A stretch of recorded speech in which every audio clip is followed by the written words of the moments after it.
Shalom, bien-aimés dans le Seigneur. Nous vous souhaitons la bienvenue dans votre émission Dites-nous, Pasteur. Cette émission qui a pour vision d'amener le peuple de Dieu à vivre une vie chrétienne victorieuse par l'enseignement de la foi et par le renouvellement de l'intelligence. Aujourd'hui, nous allons parler avec vous sur un grand thème qui est le revêtement surnaturel. Nous vous laissons découvrir l'invité de ce jour. Bonjour, Pasteur. Bonjour, maman. J'espère que vous allez bien. Dieu fait grâce, on est bien pourtant. Alors, Pasteur, pour ceux qui ne vous connaissent pas, est-ce que vous pouvez vous présenter? Ah ben, moi, c'est pasteur Ephraim Kalala, appelé communément Mwana Wachilobo. Je suis mari d'une seule femme, Saint-Ish Kalala, et père de 3 enfants, 3 petites fillettes.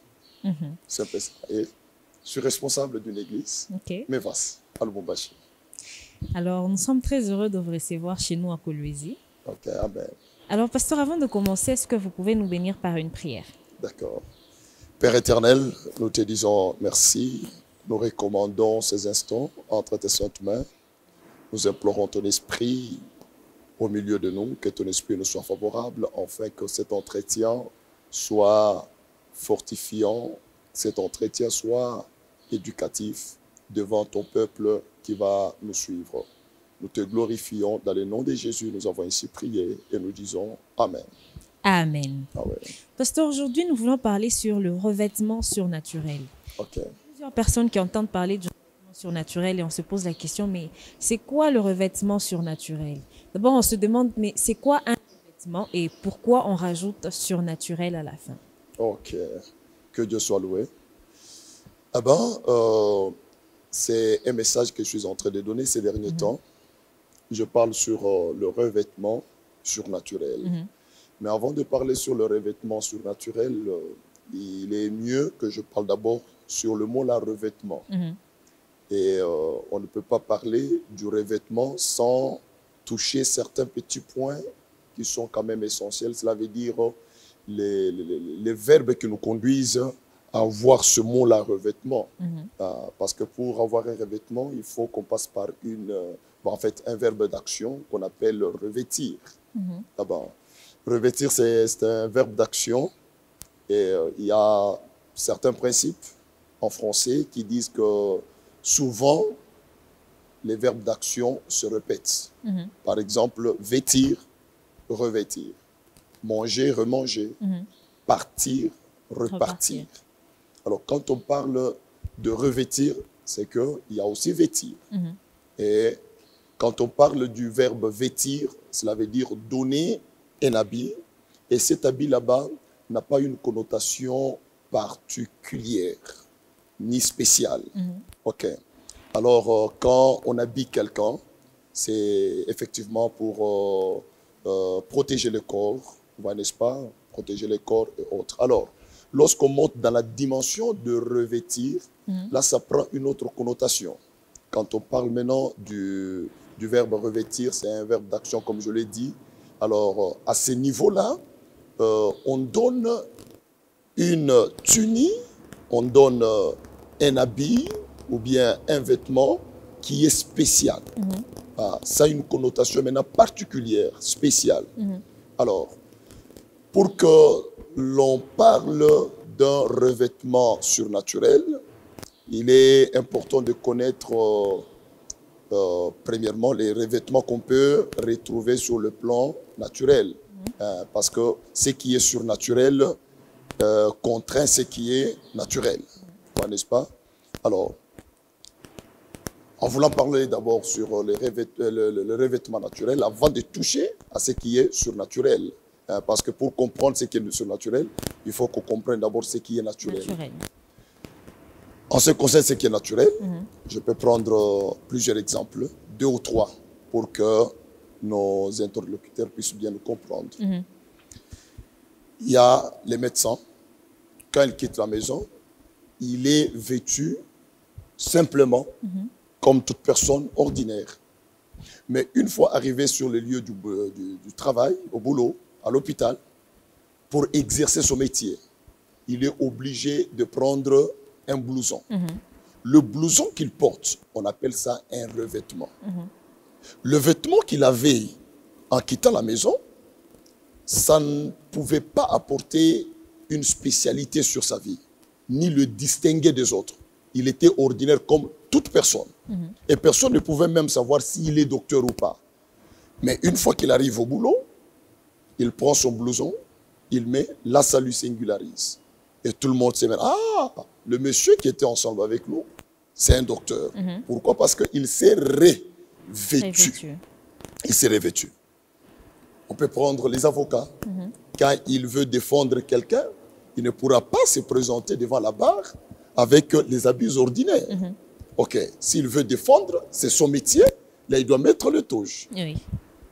Par exemple, les gens qui travaillent aussi dans la mine, ceux-là qui travaillent dans la mine, en quittant le boulot, bon, ils peuvent s'habiller comme tout le monde. Mais pour exercer son métier dans la mine, il est obligé de prendre une catégorie de tenues exigées pour travailler dans la mine. Sans ces tenues là-bas, il ne peut pas travailler. Même au boulot, on refuse que quelqu'un qui est habillé d'une manière ordinaire puisse accéder dans de tels endroits. Il doit être revêtu. Alors, ce qu'il porte là pour exercer une mission particulière, pour exercer un métier particulier, on appelle ça un revêtement. Là, c'est d'abord sur le plan ordinaire, en fait que tout le monde comprenne d'abord ce qu'est un revêtement.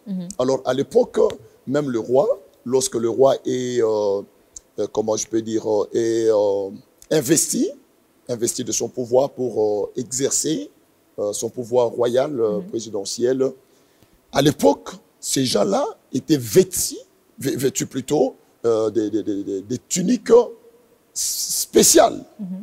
Ils ne pouvaient pas s'asseoir sur le trône, ils ne pouvaient pas être intronisés sans ces habits spéciaux. Je peux terminer aussi dans la Bible avec les sacrificateurs. Tout celui qui était appelé à exercer le métier sacerdotal ne pouvait pas se présenter au temple ni devant l'autel avec les habits simples de la cité, de la maison. Alors pour exercer, même la Bible elle-même nous dit il fallait qu'ils aient une catégorie de tenues. Et Dieu lui-même a donné les exigences. Voilà, ces tenues doivent être comme ça, des fins laids, des pourpres, tout ça. Et là, s'il se revêt de ses habits, là, il peut exercer bien son métier.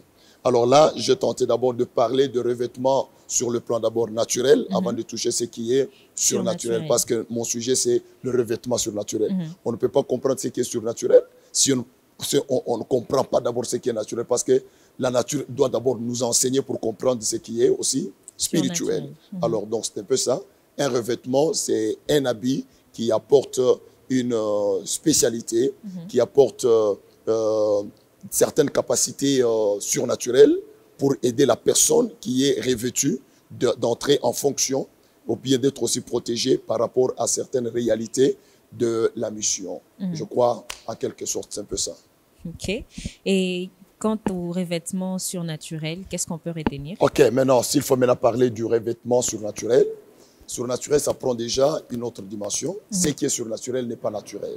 Ce qui est surnaturel, je prends l'exemple, c'est spirituel. N'est-ce pas? C'est spirituel. Et dans le monde spirituel, nous avons deux grands mondes. Nous avons le monde de la lumière, dirigé par notre prince, Jésus-Christ. Nous avons aussi le monde des ténèbres, dirigé par leur prince, qui est Satan, le prince des ténèbres. Les deux mondes sont spirituels, mais ils exercent leur pouvoir et leurs décisions sur la terre, leur volonté sur la terre. Le monde spirituel des ténèbres a aussi ses revêtements. Comme c'est un monde spirituel, a aussi ses revêtements pour revêtir, bon, comme je peux dire, les adeptes de ce monde-là. De notre côté, nous qui sommes aussi dans le monde de la lumière, le monde de la lumière aussi prévoit aussi les revêtements surnaturels qui vient aussi de l'esprit qui anime notre monde. Et notre monde est animé par le Saint-Esprit. Leur monde est animé par l'esprit satanique, l'esprit démoniaque. Notre monde est animé par le Saint-Esprit, l'unique esprit qui anime notre monde ou bien notre royaume de lumière. Ah ben, j'entre maintenant dans le domaine du revêtement spirituel de notre monde, pas de leur monde. Parce que de leur monde aussi, ils ont aussi leur revêtement pour exercer une mission quelconque.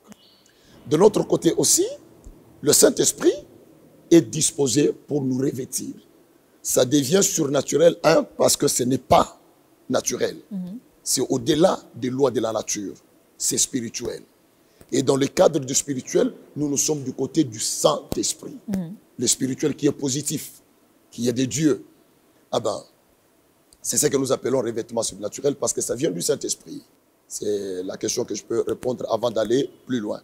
Donc, un revêtement surnaturel, comme je suis en train de l'enseigner, il est surnaturel parce qu'il vient du Saint-Esprit.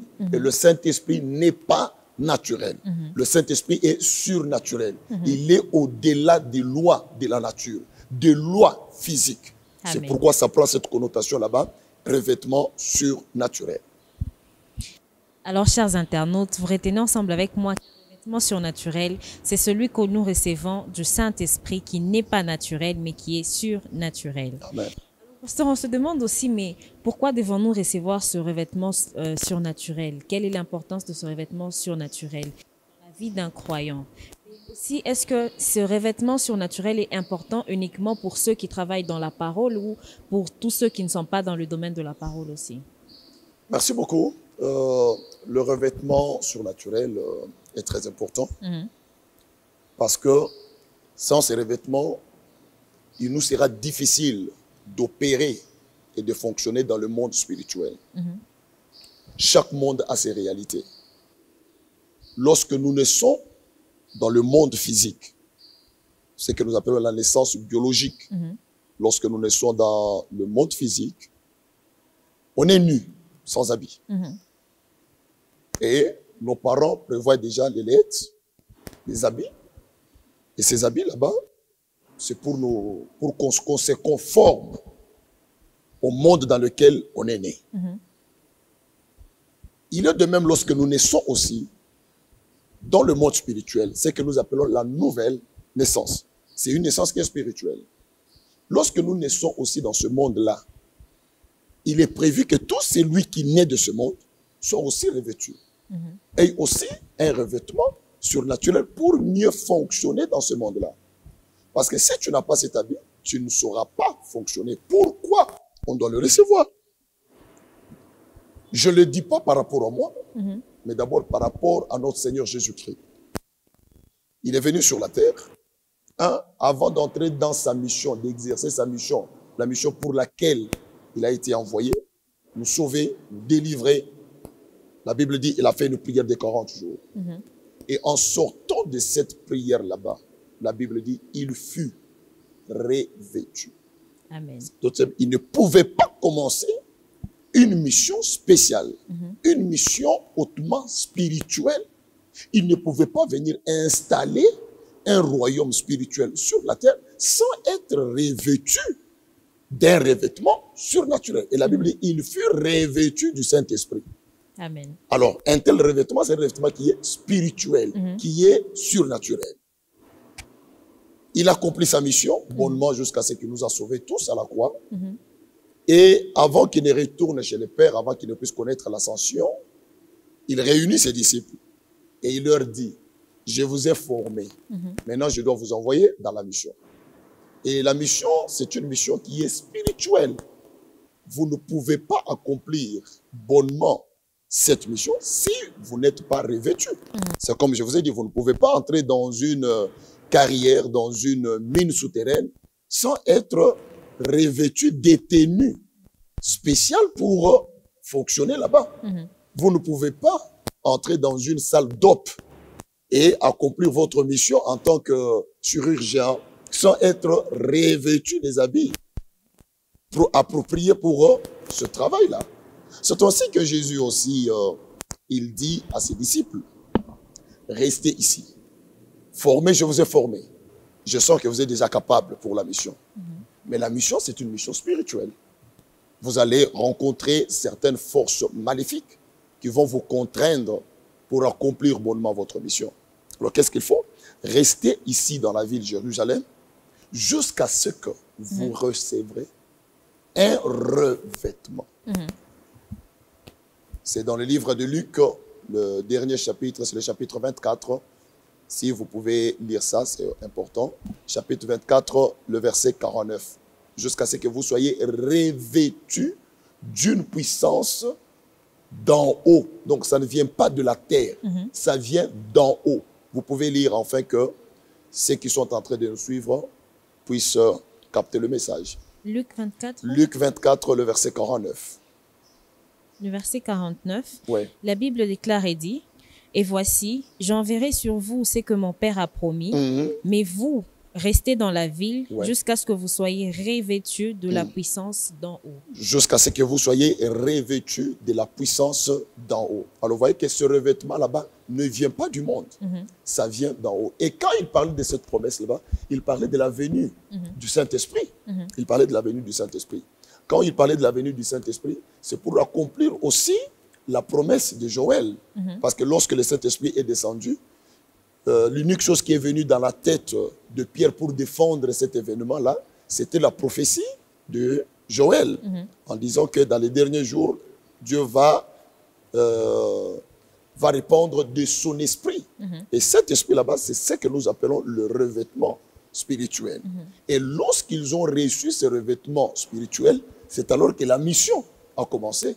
Et dès le premier jour qu'ils ont reçu ça, il y avait des résultats extraordinaires. 3000 âmes qui ont été gagnées.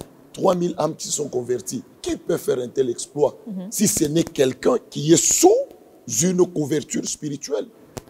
Alors, vous voyez, donc ce revêtement-là a aidé les disciples d'accomplir leur mission, de réussir la mission, parce que tous nous sommes dans une mission.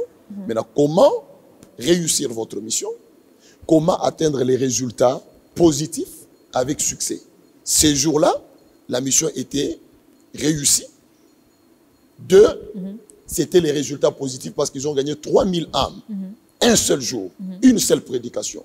Quel record, quel exploit. Et 3, c'était un grand succès.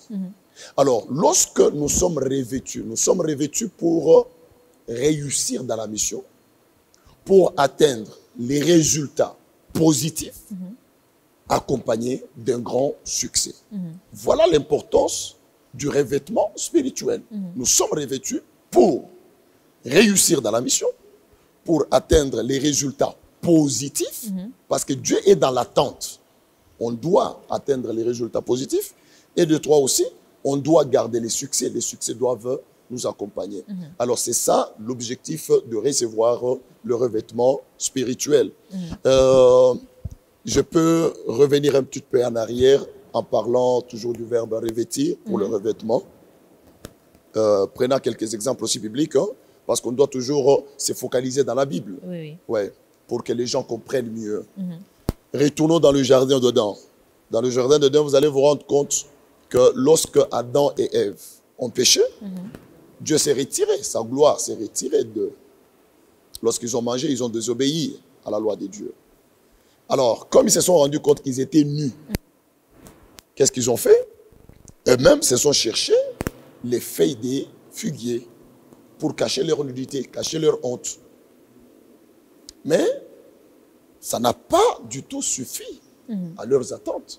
Ils croyaient peut-être qu'en prenant ces feuilles-là, et ça pouvait les garantir de ne pas exposer leur nudité. Mais pendant qu'ils avaient ces feuilles, une fois que le soleil sortait, ça chauffe sur ces feuilles de figues. Et après quoi, les feuilles vont sécher. Et de soi, ça commence à quitter le corps. Et ils redeviennent encore nus. Et ce n'était pas efficace. Maintenant, la Bible dit, Dieu a fabriqué un vêtement de peau des animaux. Il a pris la peau d'un animal et il est venu pour, la Bible dit, pour le revêtir. Donc, le premier vêtement qu'ils avaient eu, ça ne leur a pas permis de réussir ou bien de se protéger contre la chaleur, soit aussi de protéger leur nudité. Vous voyez, n'est-ce pas? Ce n'était pas du tout convenable. Vous voyez, n'est-ce pas? Eh bien, Dieu a jugé bon de le revêtir. Quand il les a revêtis, cette fois-ci, même quand le soleil va sortir, ça chauffe, l'habit est toujours là. Amen. Ils peuvent travailler librement sans que leur nudité soit encore exposée. Alors, le revêtement vient toujours pour renforcer une protection, vient toujours pour renforcer certaines capacités pour nous permettre de bien accomplir notre mission. Ça, c'est aussi un aspect que j'avais un peu oublié. Je voulais un peu donner ça dans la Bible avec quelques précisions, afin que ceux qui nous suivent soient quand même convaincus sur le revêtement, parce que Dieu lui-même est le premier à revêtir depuis les jardins d'Éden. Il est le premier à revêtir. Amen. Alors, concernant la question qui parle sur si c'est seulement ceux-là qui sont appelés à la parole qui doivent recevoir ce revêtement, ou bien c'est tous les croyants. La réponse est que tous les croyants doivent recevoir le revêtement. Amen. Parce que la nouvelle naissance ne concerne pas ceux-là qui sont destinés à exercer à la parole, au ministère de la parole. La nouvelle naissance est dorénavant pour tout celui qui reçoit Christ comme Seigneur et Sauveur. C'est pour tout le monde, tous les croyants. Et quand on est de nouveau, c'est pour fonctionner, travailler dans le monde spirituel. Le royaume des cieux qu'on doit rechercher, comme Jésus nous a recommandé, rechercher premièrement le royaume des cieux. Ce royaume, c'est un royaume spirituel. Pour fonctionner dans ce royaume-là, tu dois être revêtu. Tout croyant doit être revêtu pour fonctionner dans ce domaine là-bas spirituel.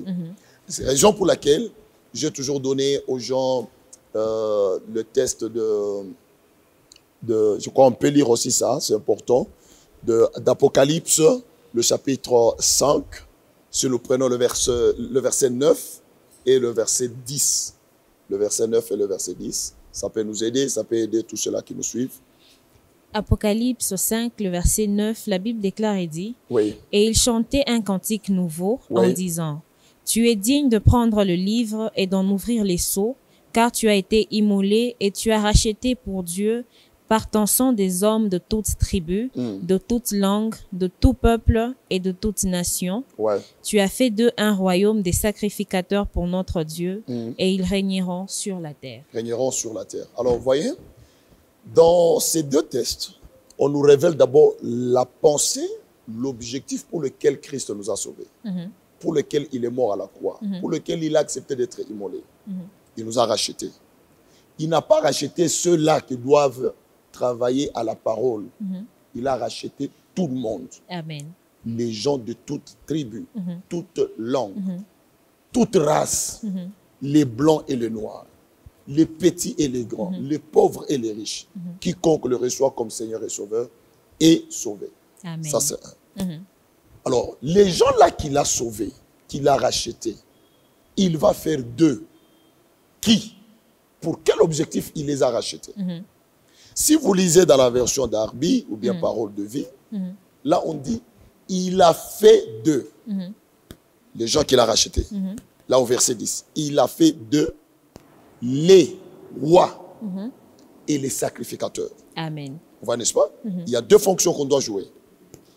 Roi, sacrificateur. On doit jouer le rôle en tant que roi, nous qui sommes sauvés. On doit jouer un autre rôle comme étant sacrificateur. Un sacrificateur est appelé à travailler dans le temple. Un sacrificateur est appelé à travailler devant son autel. Et notre autel, c'est l'Église. C'est l'Église qui est notre autel. C'est l'Église qui est le temple du Seigneur. Donc, tout croyant est sauvé pour servir Dieu.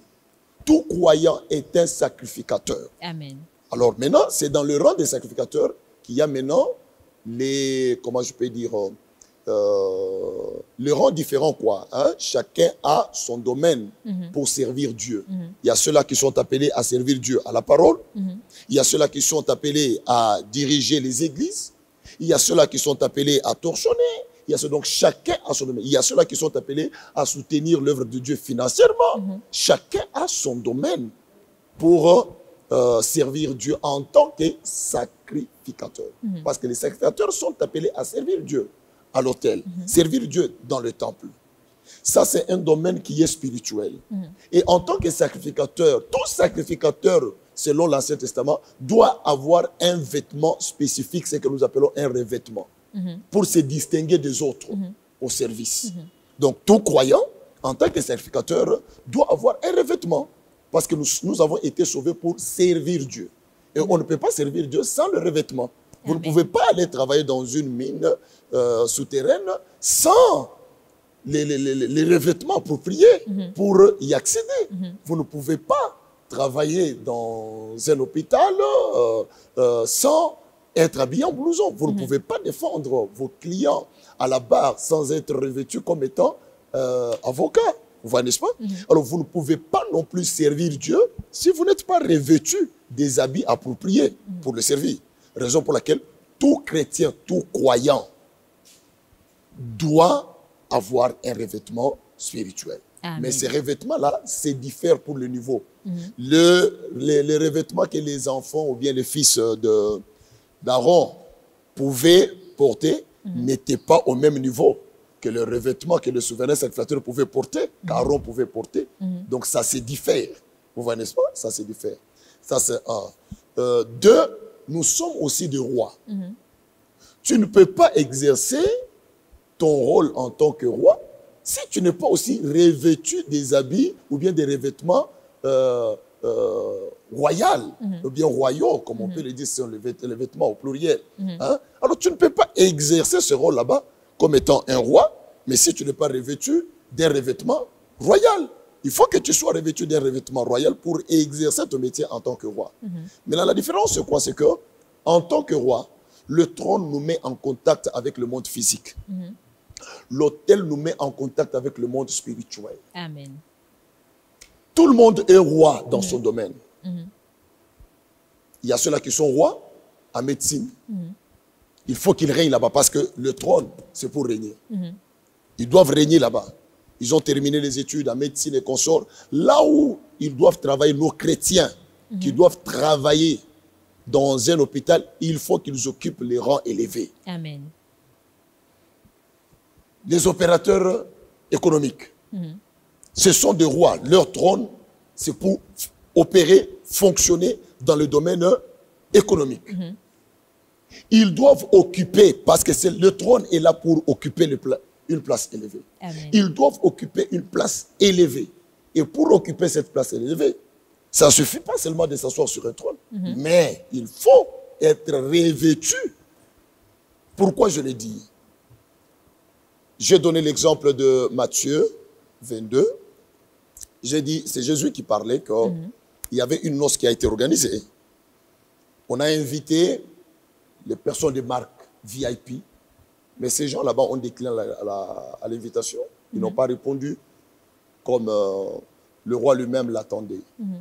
Alors, comme la salle était presque vide, le roi a dit alors, allez chercher n'importe qui, tout celui que vous allez trouver dans des carrefours, veuillez l'inviter pour que la salle soit quand même pleine et que les gens participent à la nourriture ou bien à la fête de noces. Eh bien, on a invité plusieurs personnes qui sont venues. Alors, arrivé l'heure de la nourriture, de la fête, de consommer, le roi devrait d'abord faire une visite dans la salle. Et il s'est rendu compte qu'il y avait un invité qui était dans la salle, mais sans être revêtu. Or, on les a trouvés dans les rues. On ne les avait pas trouvés nus. Ils étaient vêtus. Mais pour avoir l'accès dans la salle, opérer dans la salle, bénéficier de ce qui était organisé dans la salle, il fallait un autre vêtement. C'est ça qu'on appelle le revêtement, comme je vous ai dit. En quittant la maison, comme on les a trouvés, ils avaient un vêtement ordinaire. Mais à l'intérieur, il fallait avoir un vêtement spécial. Alors, comment lui s'est retrouvé? Par quelle magie il s'est retrouvé à l'intérieur? Avec son vêtement-là, de la maison, le vêtement ordinaire. Alors, le roi l'a remarqué. Et le roi a posé la question au bien-aimé, mon ami, mais comment tout le monde comment tout le monde est revêtu d'un habit de noces, sauf toi? Et la Bible dit, le monsieur est resté bouche bée, n'avait aucune réponse à donner. Et le roi dit, liez ces messieurs, liez-le le pied, les mains, et jetez-les dehors, parce qu'il ne convient pas. Occupez le trône, occupez la chaise. Il l'avait déjà occupé. Mais par manque du revêtement, voilà, il a laissé la chaise vide et il a été expulsé dehors. Pourquoi? Parce qu'il manquait le revêtement. Mais avoir la chaise, il a eu. Avoir le trône, il a eu. C'est comme ça que nous avons certains croyants, certains chrétiens, à qui Dieu peut faire grâce. Certaines opportunités peuvent s'ouvrir, de travailler dans des grandes sociétés, de se retrouver au milieu des grands, des ministres, mais ils ne se maintiennent pas. Pourquoi ils ne se maintiennent pas? Pourquoi ils ne bénéficient pas de ce qui, de quoi? De la bénédiction qui règne dans le cercle où ils ont été introduits, parce qu'ils ont manqué le revêtement. Il est devenu ministre, mais pour un peu de temps, et il a été expulsé. Tout comme il est devenu ministre, mais n'a pas bénéficié du ministère. À un moment donné, il faisait partie des grands opérateurs économiques, mais il n'a rien de ce qu'il a gagné.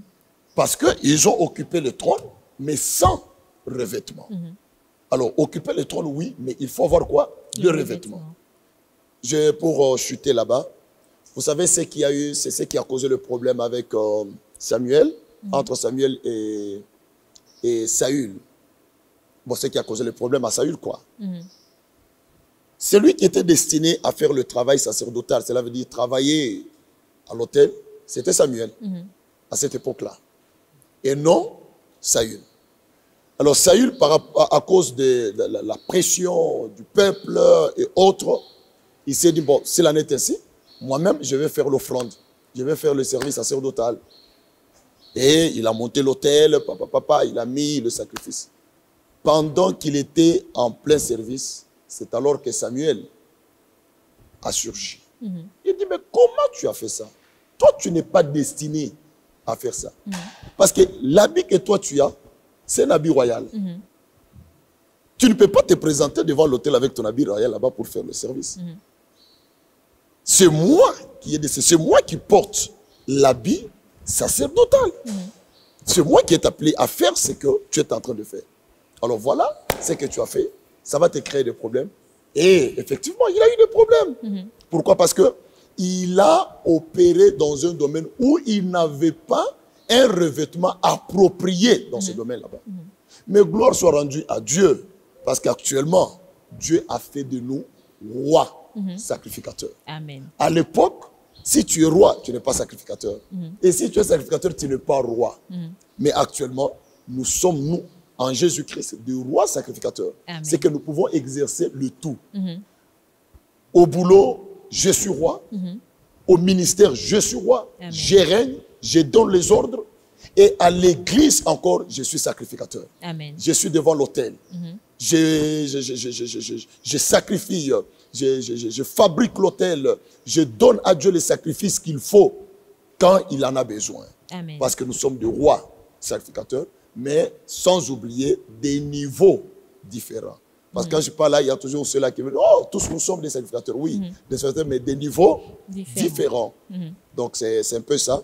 Alors, le revêtement surnaturel n'est pas approprié seulement à ceux-là qui doivent exercer le ministère de la parole, mais c'est aussi pour tous les croyants, qui doivent exercer dans le monde spirituel, parce que tout croyant est sous-entendu appelé à exercer dans le monde surnaturel. Amen. Ok.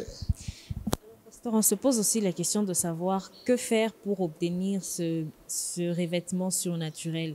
Comment peut-on obtenir le revêtement surnaturel? Ok, pour obtenir le revêtement surnaturel, bon, je sais que je parle trop. Je crois que j'ai répondu à toutes les questions qui m'ont été posées. Oui. Ok. Sinon, je peux oublier l'une des questions. Non. Oui. Que faire pour recevoir le revêtement surnaturel? Il y a plusieurs moyens. Actuellement, je peux donner même 4. Le premier moyen, c'est par la repentance. Quand je parle de la repentance, je vois le changement de mentalité. Métanoïa. Le changement de mentalité. Le changement d'attitude. Le changement de comportement. Le changement de caractère. Et là, je donne l'exemple du fils prodigue. C'est Jésus qui parle. Pendant que Jésus donne cet exemple, qu'est-ce qu'il dit? Il dit, l'enfant a demandé une part de la richesse de son père. Son père lui a donné. Et j'ai toujours dit, l'erreur que l'enfant avait commise, c'était qu'il est parti consommer cette portion de richesse loin de son père. On ne consomme pas ce qu'on a reçu du père, loin du père. je répète, on ne consomme pas ce qu'on a reçu du Père, loin du Père. Amen. Même les 24 vieillards au ciel, qui leur a donné ce trône? C'est Dieu. Qui leur a donné les couronnes? C'est Dieu.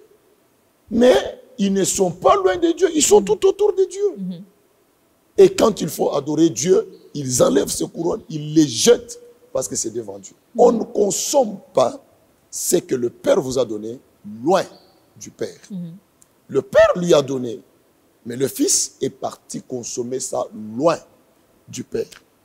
C'est ça le grand problème et c'est ça le grand péché que ce Fils avait commis. Demander, ce n'était pas un péché. Demander quand je sais que dans ce que Dieu a, il y a ma part. Je dois lui demander pour consommer. Mais le mal, c'est de consommer ça loin. Il est parti. Et ça, maintenant, nous appelons que le Fils est perdu. Il est rebelle. Il est perdu. Il est mort. C'est pourquoi je conseille à nos bien-aimés, même quand Dieu te bénit dans une église, avec un don spirituel, avec les biens matériels, n'allez pas consommer ça loin de l'église. N'allez pas consommer ça loin de votre Père spirituel, la personne que Dieu a établie pour diriger cette église. Si Dieu vous a donné ces dons spirituels, si Dieu vous a enrichi, vous a donné les biens matériels, consommez-les à l'église. Consommez-les à côté de votre Père spirituel. Afin que le jour où il y aura diminution, parce que quand on consomme, ça diminue toujours. Ok? Le jour, le terme m'échappe, le jour où il y aura diminution ou bien manquement, un père est une source intarissable. Il va vous ravitailler. Amen. Spirituellement, il va vous ravitailler. Papa, voilà, actuellement, je ne touche plus encore à l'argent. Et comme il sait que quand Dieu t'avait béni, ton argent, ta richesse, l'église consommait ça. Tu consommais ça à côté de l'église. Il va prier de tout son cœur, afin que Dieu puisse encore déverser sur toi sa richesse. Parce que le Père est là pour activer toujours le puits pour que tu sois ressourcé. Amen. Alors le péché, c'est le fait qu'il est parti consommer ça loin du Père. Gloire soit rendue à Dieu, mais il n'est pas mort là-bas. À un moment donné, il s'est repenti. Il a dit non, je dois retourner. C'est ça la repentance. Je dois retourner chez mon Père. Il a changé son comportement. Il a changé ses pensées. Il a changé son attitude. Et il a dit, je dois retourner auprès de mon Père. Parce que ceux qui sont à côté de mon Père, les mercenaires et les autres, sont bien. Alors, que dire de moi, son fils? Alors, je vais rentrer. Alors, le fait là de retourner vers le Père, c'est ce que nous appelons la repentance. Le retour vers la vérité, le retour vers les bonnes choses, le retour vers le droit chemin, vers la vérité. C'est ce que nous appelons la repentance. Alors, il a changé son comportement, il a changé son attitude. Et à son retour, la Bible dit, lorsque son Père l'a vu de loin, c'est son Père qui crie, « Ah, mon fils qui était mort, il est revenu à la vie. » Et son Père est parti, il l'embrassa. Lorsqu'il l'a embrassé, qu'est-ce qu'il y a eu? Il a dit, amenez, apportez le plus vite que possible une robe. Et la Bible dit, son Père l'a revêtu. Amen. Est-ce que pendant qu'il revenait, parce que c'est comme un verbe d'action, venir et revenir. Alors, il est revenu. Alors, pendant qu'il revenait auprès de son Père, il n'avait pas d'habit, il avait d'habit. Maintenant, il ne pouvait pas rester dans le rayon de son Père avec ces habits-là. C'est sous-entendu l'habit du péché, l'habit du mal.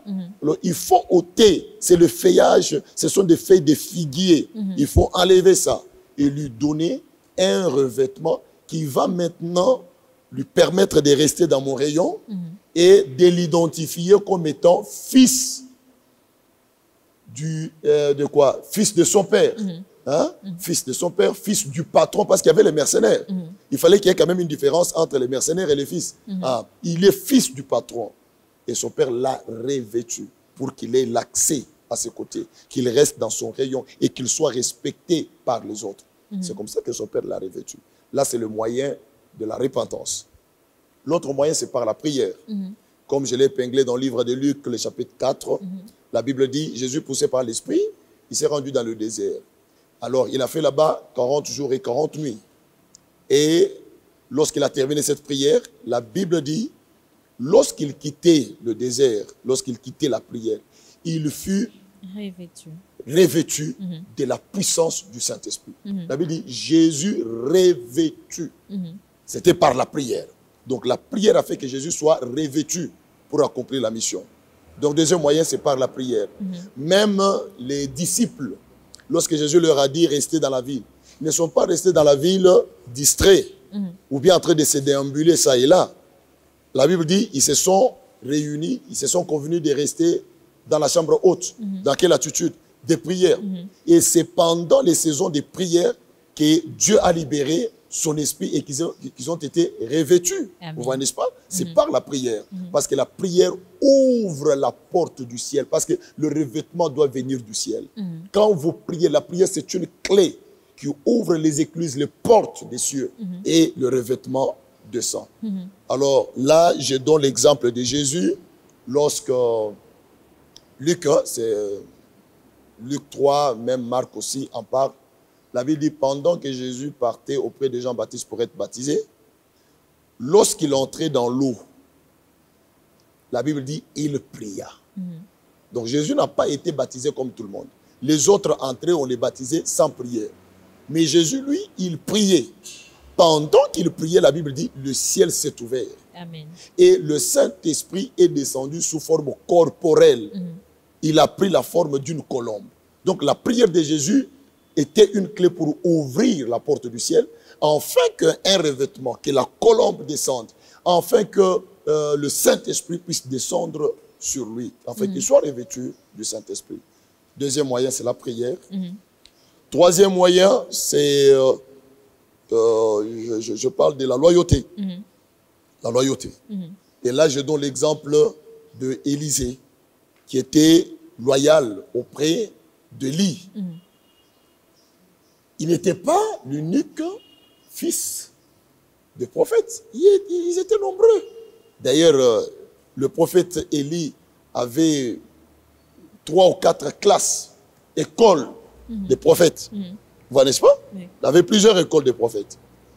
Et dans toutes ces écoles là-bas, tous ces gens-là étaient ses adeptes, ses fils. Mais on peut être fils. Mais peut-être vous n'êtes pas loyal. Nous avons des fils rebelles.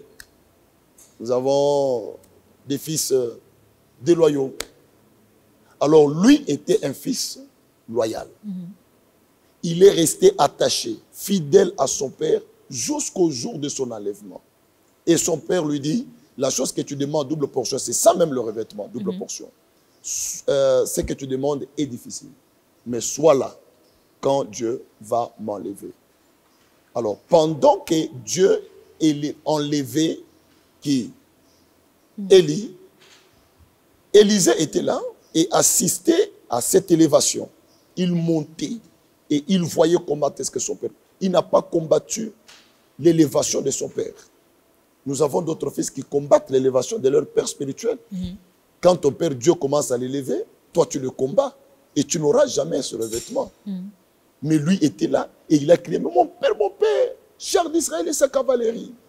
Donc il aimait ce qui arrivait. Et c'est pendant l'élévation, c'est pourquoi j'ai toujours dit aux gens, si tu aimes que ton père spirituel soit élevé, tu n'es pas loin de recevoir son esprit. Amen. Mais si tu combats l'élévation de ton père spirituel, tu ne recevras jamais la double portion. Aimer, c'est pourquoi j'ai besoin que ce message passe partout, que les fils puissent aimer l'élévation de leur père. Quand tu vois ton pasteur monter, acclame, soutiens cela. Et son esprit-là descendra sur toi. Amen. Alors, à cause de sa loyauté, il est resté loyal à son père qui était Élie. Et voilà, il a reçu la double portion. Vous voyez, n'est-ce pas? Regardez, c'était matériel. Qu'est-ce qu'Élie avait laissé? Il avait laissé son manteau, sa tunique. Il avait laissé. Lui aussi, Élisée, avait sa tunique. Qu'est-ce qui s'est passé? La Bible dit, il a pris sa tunique, il a déchiré en deux. En d'autres termes, il a pris son esprit, il a mis de côté. Et il a pris maintenant l'esprit de son père, le manteau de son père. On ne peut recevoir ça que dans la loi, parce qu'un fils loyal met son esprit de côté pour recevoir l'esprit du père. Amen. C'est ça un fils loyal. Et lorsqu'il a déchiré son manteau, il a récupéré le manteau de son père. Maintenant, regardez ce qui se passe. Lorsqu'il traverse le Jourdain, les fils des prophètes qui étaient de l'autre côté de Jéricho, lorsqu'ils l'ont aperçu, qu'est-ce qu'ils ont dit? Nous voyons l'esprit d'Élie sur Élisée. Mais lui avait un manteau. Comment ont constaté l'esprit et ils n'ont pas vu le manteau? Il y a des choses qui peuvent être matérielles, mais dans les matériels là-bas, il y a le spirituel qui se passe. Amen. Lui a ramassé un manteau, c'est physique, c'est matériel. Mais ceux qui ont constaté ce qui est spirituel. Cela veut dire, le manteau qu'il a ramassé a transmis un pouvoir surnaturel sur lui. Amen. Qui est devenu maintenant visible sur le plan spirituel. C'est-à-dire, des fois, tu peux voir ton père spirituel qui peut te donner même 1000 francs. Si tu es bien connecté et loyal, cela veut dire qu'il a libéré peut-être sur toi une couverture ou bien un revêtement surnaturel de la finance. Et les gens qui te verront ne verront pas les 1000 francs qu'on t'avait donné, mais ils verront le revêtement de finances. Ils seront obligés de te donner tout ce qu'ils ont comme finance.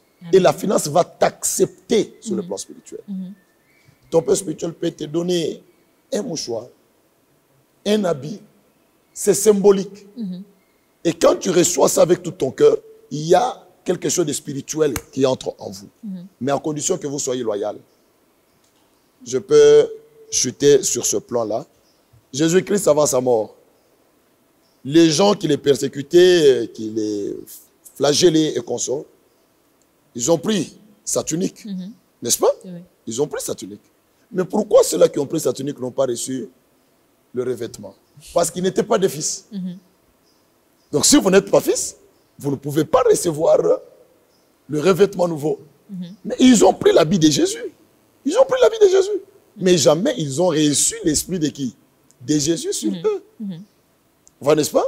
Donc l'habit, c'est justement symbolique. Mais si tu n'es pas fils, il n'y aura pas le transfert.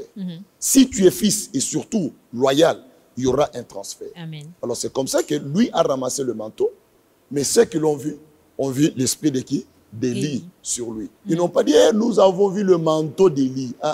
Nous avons vu l'esprit d'Élie. Parce que lui cherchait l'esprit et non pas le manteau. Mais dans le manteau, il y avait l'esprit d'Élie qui s'est transféré directement sur lui. Là, c'est l'un des moyens. Donc, par la prière, par la repentance, par la loyauté. Et le quatrième moyen que je peux terminer pour cette partie, c'est aussi par le respect des instructions. Dieu, c'est un Dieu des instructions. Si vous voulez recevoir un revêtement nouveau de la part de l'Éternel Dieu, obéissez à ses instructions. Dieu, c'est un Dieu d'ordre. Il a dit à ses disciples, restez dans la ville. C'est une instruction. Parce que ces gens-là ne vivaient pas à Jérusalem, sont des Capernaum, sont du village. Mais il a donné l'instruction, restez à Capernaum. Maintenant, je vous pose la question. Si Pierre s'était dit, bon, moi je retourne d'abord à Capernaum pour voir un peu ma famille qui est restée là-bas, est-ce qu'il allait recevoir le Saint-Esprit? Non. Donc, suivre les instructions. Quand vous suivez les instructions, vous allez recevoir aussi le revêtement par l'obéissance des instructions. Alors, pour aujourd'hui, je peux donner ces 4 moyens, bien qu'il y en a autant. Je peux donner d'abord les 4 là qui sont un peu efficaces et importants pour recevoir le revêtement. Merci, pasteur. D'accord, merci. Alors, pasteur, nous voici arrivés à la fin de notre émission. Est-ce que vous pouvez nous bénir par une prière? Ok. Avant que l'on puisse faire cette prière de la fin, je pourrais parler à l'Église du Congo. L'Église du Congo, c'est que l'Église du Congo doit enseigner le surnaturel. Que les gens ne voient pas le surnaturel comme étant un message venant du diable ou bien des mystiques démoniaques. Non. Surnaturel veut tout simplement dire ce qui est au-delà de la nature. Et si Jésus a fait des miracles, quand il dit, voilà les signes ou bien les miracles qui accompagneront ceux qui auront cru en mon nom. C'est que les signes qui vont accompagner ceux qui ont cru en Jésus, ces là-bas sont des signes qui sont au-delà de la nature. Pendant que les gens partent à l'hôpital pour recevoir la guérison, toi tu imposes la main et la personne est guérie. C'est du surnaturel. Marcher sur les eaux, c'est du surnaturel. Prendre le manteau, frapper sur les eaux et les eaux se séparent. C'est du surnaturel. Devant la main rouge, étendre le bâton et la main rouge s'effraie en deux. C'est du surnaturel. Quand les gens viennent à l'église là-bas pour recevoir les miracles, quelqu'un qui est stérile, même à l'hôpital, on a déclaré pour celui-ci, difficile d'avoir les enfants. Vous priez et la personne conçoit. C'est du surnaturel. Ça, c'est du surnaturel. Une vierge, mais juste l'ombre du Tout-Puissant, la couverture, comme j'appelle ça, le revêtement du Saint-Esprit. Sur elle, elle conçoit. Et la Bible que l'enfant qu'elle va naître sera grand. C'est du surnaturel, ça. L'Église doit croire au surnaturel. Je répète que l'Église doit croire au surnaturel. Ça, c'est un. Parce que ne pas croire au surnaturel, c'est renier la foi. C'est renier Christ. C'est renier le Saint-Esprit. Or, nous sommes dans la période où l'Église est dirigée par le Saint-Esprit. Amen. Moi, je m'en vais pour vous préparer une place. Mais mon Père vous enverra un consolateur, le Saint-Esprit. C'est lui qui est en train de diriger l'Église. Renier au surnaturel, c'est renier à la présence du Saint-Esprit. Et c'est frustrer même le Saint-Esprit. Alors, je demande à l'Église du Congo de prêcher le surnaturel. Pourquoi aussi? Nous sommes dans les derniers jours. Comme nous sommes dans les derniers jours, le message sur les surnaturels doit relever le défi contre le mauvais esprit que le diable va déverser dans le monde au temps de la fin. 2 Timothée, quand vous prenez le chapitre 3, on vous dit que dans les derniers jours, il y aura des temps difficiles. Les gens seront rebelles, orgueillés, amis de l'argent. Mais ce sont les choses que nous vivons actuellement. C'est un esprit satanique qui est déversé dans le monde dans les derniers jours. Maintenant, lorsque Satan lui déverse cet esprit-là dans les derniers jours et que l'Église reste bras croisés, mais le diable va dominer sur l'Église. Et nous aurons des chrétiens rebelles, nous aurons des chrétiens fanfarons, nous aurons des chrétiens insensibles, nous aurons des chrétiens amis de l'argent, qui n'aiment pas Dieu mais qui aiment l'argent. Il est prêt même à quitter l'Église au nom de l'argent. Nous aurons des chrétiens orgueilleux, nous aurons des chrétiens égoïstes. Quand Dieu le bénit, il part consommer ça seul. Et c'est ça que nous vivons dans nos églises. Maintenant, Dieu aussi, pour défier cet esprit-là, il a dit, là c'est l'apôtre Pierre qui est en train de le dire le jour-là de la descente, de la fusion du Saint-Esprit, de la mouvance du Saint-Esprit. Il dit que c'est la prophétie de Joël qui s'accomplit aujourd'hui, car il a été dit, dans les derniers jours, je répandrai de mon esprit sur toute chair. 1, sur toute chair. Mais ce n'est pas n'importe quelle chair. 2, vos fils et vos filles. Donc, la chair qui recevra le Saint-Esprit, c'est la chair des fils et des filles d'eux. Donc, il faut être fils et fille d'eux. Tu es fils de qui? Tu es fille de qui? Alors, l'Église doit enseigner la loyauté. L'Église doit enseigner la paternité. Parce que le revêtement, là, doit descendre sur les fils et les filles d'eux. Tu es fils de qui? Tu es fille de qui? Alors, on doit enseigner la paternité. On doit enseigner la loyauté pour recevoir ce revêtement là-bas. On doit enseigner la repentance. On doit enseigner ces choses-là dans l'Église, afin de recevoir. Alors, une fois que l'Église sera dotée de ce revêtement, elle fera face aux esprits qui vont régner dans le temps de la fin. Amen. Nous allons faire face à l'esprit de la rébellion. Nous allons faire face à l'esprit de l'égoïsme. Nous allons faire face à tous ces esprits, tout ce qu'on a épinglé dans le livre de 2 Timothée, le chapitre 3, à partir du premier verset en descendant. Nous allons faire face. Alors l'Église pourra relever le défi. Donc Dieu a préparé aussi un mécanisme pour faire face à l'esprit qui va régner dans le temps de la fin. Donc nous sommes dans un combat ultime, le temps de la fin. Alors quel message faut-il donner à l'Église? Le message du surnaturel est très important, le message du Saint-Esprit. Voilà, n'est-ce pas?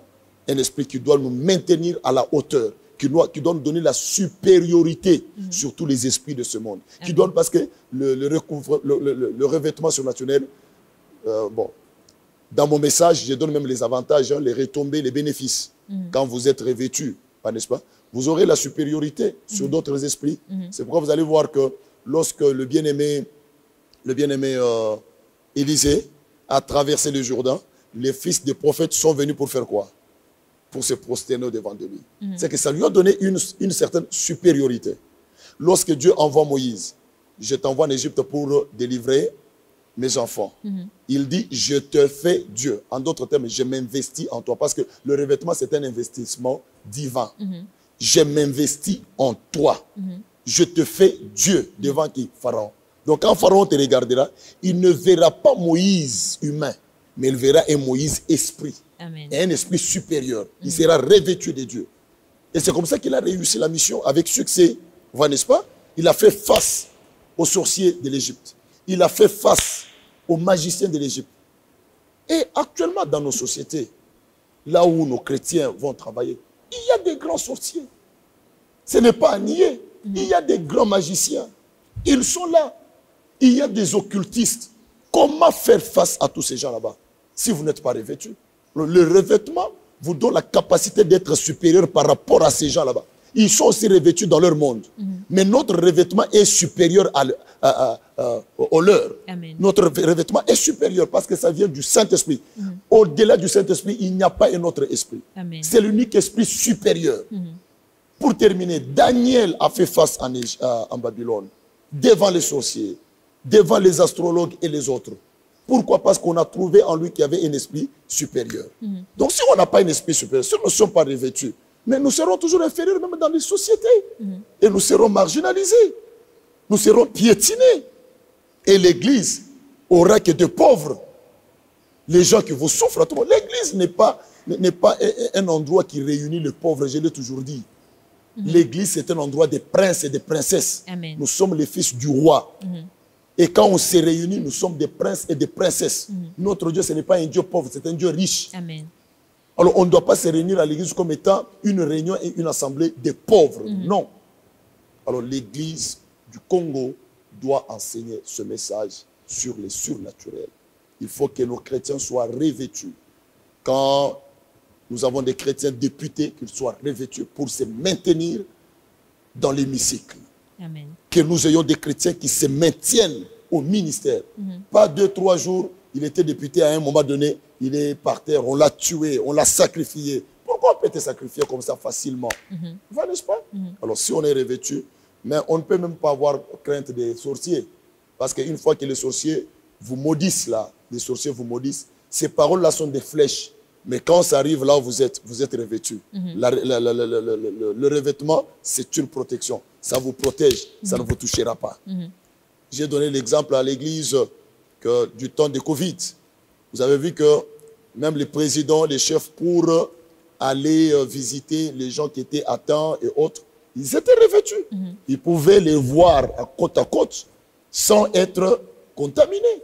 Parce que le revêtement les protège. Le revêtement protège et nous donne la capacité aussi de réussir dans la mission. Amen. Alors c'est le message que je dois quand même donner à l'église du Congo, surtout dans ce temps de la fin ici, que ce message puisse parvenir à tout le monde et que les gens croient au surnaturel. Ne pas croire, c'est renier le Saint-Esprit. Alors je crois que c'était l'essentiel que je voulais quand même donner, un message important à l'église corps du Christ. Merci, pasteur. Merci beaucoup. On peut prier maintenant? Oui. D'accord. Père, nous te disons merci pour ce moment d'entretien que nous venons de passer ensemble avec ta servante, afin que ceux qui doivent nous suivre par n'importe quel moyen soient édifiés avec ces quelques mots que tu as placés dans nos cœurs pour partager ensemble cette petite grâce. Laisse que le revêtement soit un message qui doit circuler dans nos églises locales. Laisse que le revêtement soit à la recherche de tout chrétien et laisse que le revêtement soit sur tous ceux-là qui sont fidèles auprès de leur Père, afin de faire face à tous les esprits maléfiques qui règnent dans ce temps de la fin. Nous te bénissons et nous bénissons tous nos techniciens. Nous bénissons quiconque nous suivra et nous prions que le ciel reste ouvert pour bénir tes enfants. Nous bénissons l'Église du Congo et nous disons Amen. Amen. Que Dieu soit loué. Amen. Merci, pasteur. Merci d'avoir été avec nous. C'est moi qui vous remercie d'avoir cette invitation. Merci. Merci beaucoup. Alors, chers internautes, nous voici déjà à la fin de notre émission Dites-nous, pasteur. Aujourd'hui, nous avons reçu pour vous le pasteur Ephraim Kalala. Et nous avons parlé du revêtement surnaturel. Nous croyons que vous avez été bénis. Alors, nous vous invitons à aimer, commenter et partager ce message avec tous les autres. Que Dieu vous bénisse. Merci à vous et merci à notre équipe technique.